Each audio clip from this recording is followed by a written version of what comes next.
अभी तो सब चैन ही चैन लग रहा है। दूर शहर शहद की नहरें बह रही हैं। जिस तरह मेरे भाई अमजद साहब ने एक नक्शा खींच के दिखाया बताया।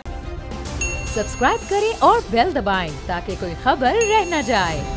मैं आपको कहता हूं कि बजाय हम आपस में लड़ने झगड़ने के, हम सब मिलजुल के जो भी हुकूमत बने, देखिए आवाम को मौका मिलना चाहिए। जो हुकूमत बने उसको भी बड़ी मुश्किलात होंगी, उसमें भी अगर इस तरह चोर डाकू अपने मुखालफिन को कहेगी वो भी नहीं चल सकेगी। मैं आपको सही कह रहा हूँ। इस वक्त हमें ज़रूरत है सब मिलजुल के काम करने की। देखिए ये जो हमारा डेफिसिट था 1000 सर्कुलर डेट था, 1000 अरब जब हमने छोड़ा, आज 2200 अरब या 54 अरब और रुपया हो गया।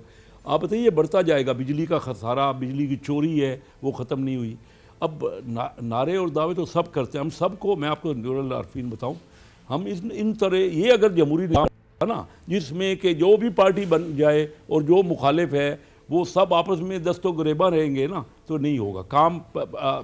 लोगों को मौका दें, लोग किसी भी पार्टी को फ्री इलेक्शन में इलेक्ट करें, उसके बाद उनको काम करने दे। बहुत फैसले करने पड़ेंगे, सख्त फैसले, अगर वाकई आप चाहते हैं। नहीं तो हम इसी तरह एक दूसरे पर इल्जाम तराशियां करते रहेंगे। तो सख्त फैसले अगर करने ही है तो इमरान खान को मौका दे दिया होता। इमरान खान भी तो सख्त फैसले कर रहे हैं आईएमएफ की फरमाइश पे। कभी बिजली की कीमतें बढ़ा दी, कभी पेट्रोल बढ़ा दिया। उन्होंने आते ही लड़ाई शुरू कर दिया।